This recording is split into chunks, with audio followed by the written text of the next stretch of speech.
This is Banqueting House in Westminster, and if you'd been here on the 30th of January 1649, you would have witnessed one of the most notorious events in British history. At 2 o'clock that afternoon, King Charles I was publicly beheaded here, but the events that led up to his execution had begun several years earlier. As a firm believer in the divine right of kings, Charles believed that God had appointed him to rule his kingdom single-handedly, but after dismissing Parliament to do so in 1629, his behaviour and decision-making had left the country deeply divided. Supporting Charles were the Royalists, but on the other side were the Parliamentarians, who were also known as the Roundheads to their enemies and wanted Parliament to establish and enforce the law. By 1642, however, with tensions approaching a breaking point, Charles had remained unwilling to negotiate, and when the Battle of Edgehill then broke out in Warwickshire on the 23rd of October, it was quickly followed by dozens of others across the country.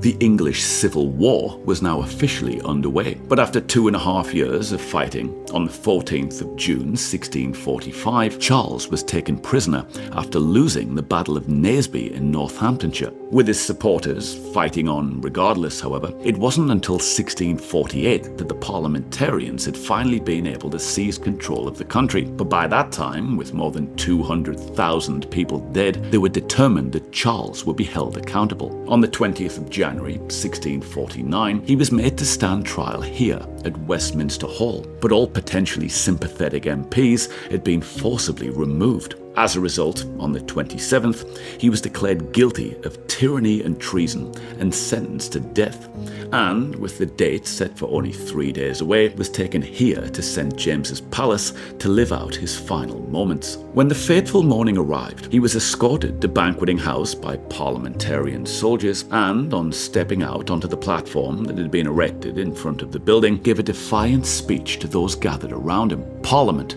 had been to blame for the war, he said. He was innocent of the crimes he was accused of and would die a martyr for the people. He placed his head upon the block, recited a prayer, and stretched out his hands to signal that he was ready. His executioner, who would never be identified, then brought down the axe and, with a single swing, severed his head from his body. 8 days later, on the 7th of February, Charles was then laid to rest in St. George's Chapel at Windsor Castle, and now lies, somewhat strangely, alongside the remains of Henry VIII and Jane Seymour. Next time you're in Trafalgar Square, though, you'll also see him here, gloriously on horseback and looking defiantly back along Whitehall to the very spot where he died. Don't forget to like and follow. I'll see you back here next week for another Morbid Monday.